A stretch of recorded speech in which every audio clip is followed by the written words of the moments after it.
Let's have a family game night. M. Night Shyamalan is back, ladies and gentlemen. And the last movie he did, at least that I remember, was After Earth, Will Smith and Little Will Smith. What is his name? Jada Pinkett Smith? Something like that. I honestly don't know. Either way, Willa Smith. Either way, After Earth, that happened, man. And that was, back to the basics here. We're back. Blumhouse Productions, M. Night Shyamalan, written, directed, $5 million budget. I've been waiting for this movie for a long time. This is a non-spoiler review, guys, just to say. I'm going to give you my pros, give you my cons, tell you whether or not you should go check out this movie. Or whether it's mediocre. Ladies and gentlemen, non-spoiler review for The Visit.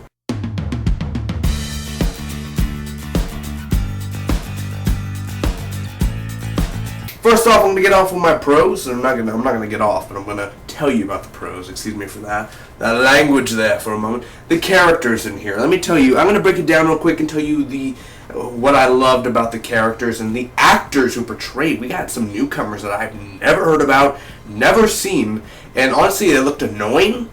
But then you get used to them, and they're not annoying at all. They're fun characters in here. The grandparents and the kids that go and visit the grandparents. Ladies and gentlemen, we're talking about Ed.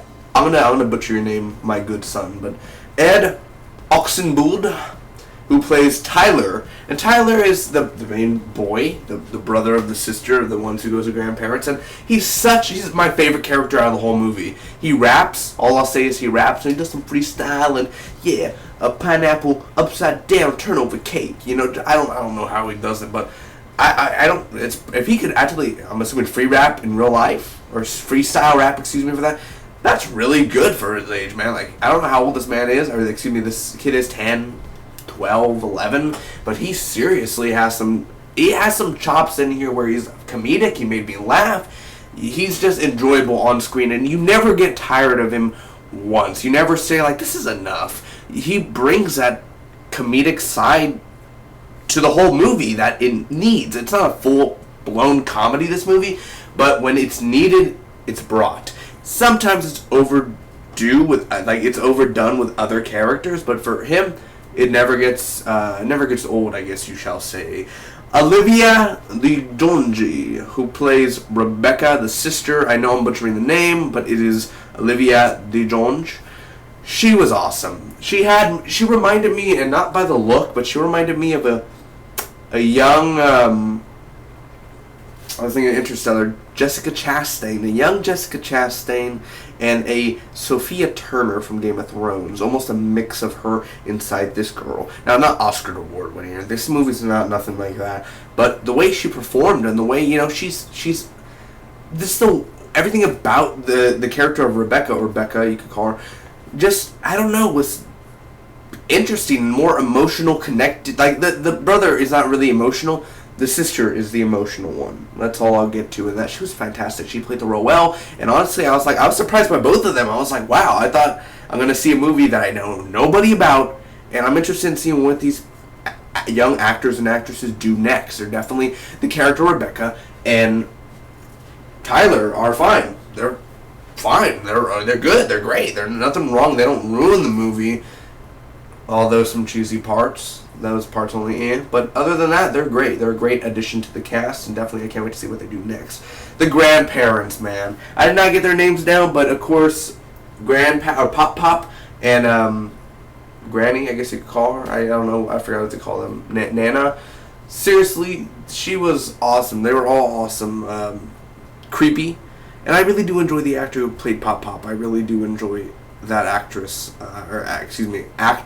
a lot. I'm gonna make so, and the Nana was really good also. Creepy.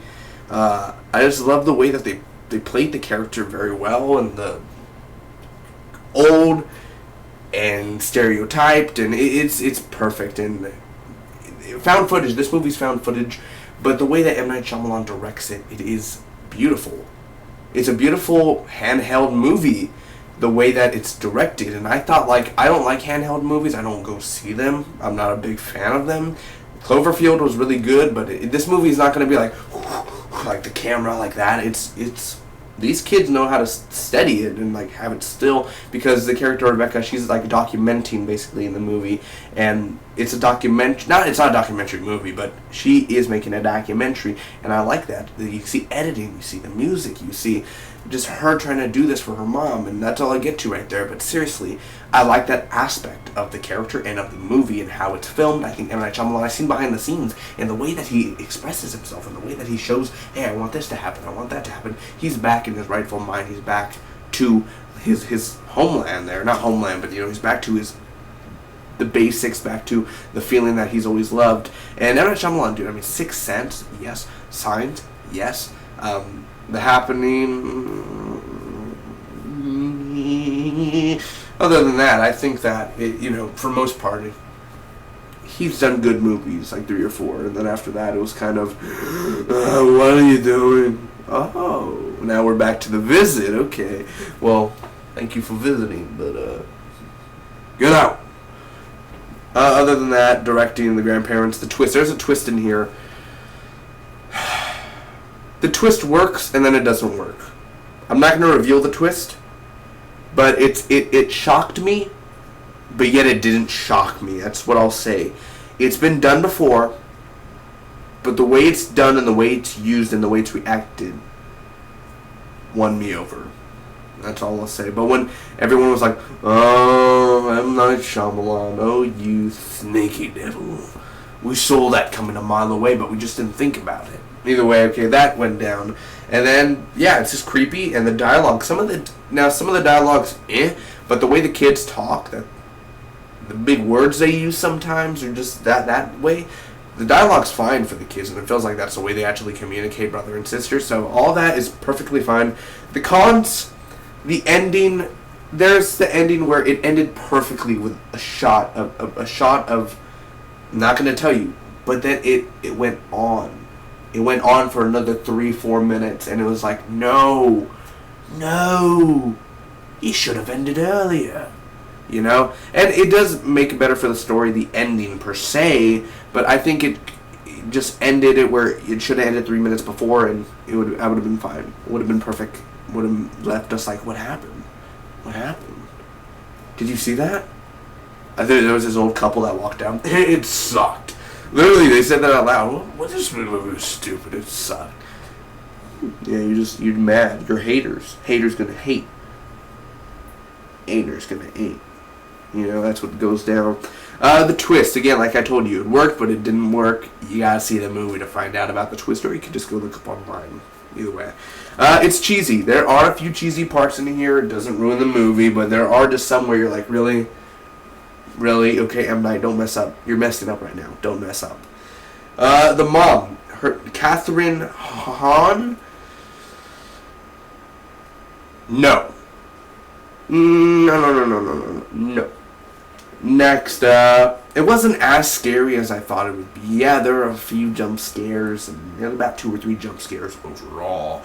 But it's a thriller, basically, but I thought it was going to be more horror, and I was kind of disappointed that there wasn't a bigger horror element in here. I came, and some parts are a little Evil Dead-ish, to be honest. A little. Just a little. But other than that, I thought it would be a little bit more, I'm coming to get you, ha! That type of thing, but it wasn't.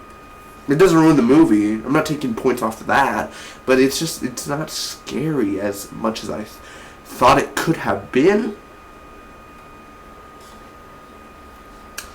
And last but not least, the kids Tyler cussed his celebrities. Katy Perry. I'm 17. Is that supposed to be funny to me? Made old people laugh, and I was like, you're laughing, really? Does this work on today's society? Harry Potter. Just like that.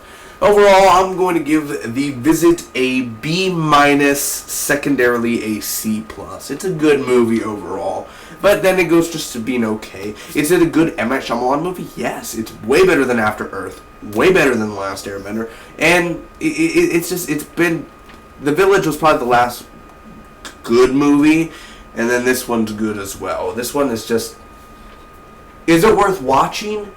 Yes, but to me it's worth watching rental. Wait for rental for this one. Is it the price of admission? It depends if you're an M. Night Shyamalan fan. If you want to be proven wrong, if you hated his past movies, then go see this movie. But if you don't know what really who M. Night Shyamalan is, if you're new to this thing, if you don't care for M. Night Shyamalan, you're just like, I like the visit. Oh, it's good. It's worth watching. Then again, it's not as scary, so you're kind of paying $5, $8, $10 to not be really that scared, more creeped out. WTF. So it depends on your being. You heard the pros, you heard the cons. Is it worth watching? Yes, but on rental. That's how it goes, guys. It's a B-. I hope all of you enjoyed. Comment down below. Let me know what did you think about the visit. Next week, hopefully, I will be reviewing, hopefully, not confirming yet, but Black Mass, Sicario, Everest, Maze Runner. You'll never survive the scorch. Until next time, ladies and gentlemen, thank you for watching, and may the Spock be with you always. How's it going, everyone? I hope you enjoyed the video. Make sure to also check out my other videos. I do TV show reviews, movie reviews. I do also game reviews and game unboxings, movie unboxings. I do a movie podcast, a superhero podcast, much more. So go ahead and check out the channel. Thanks for watching again. See you all next time.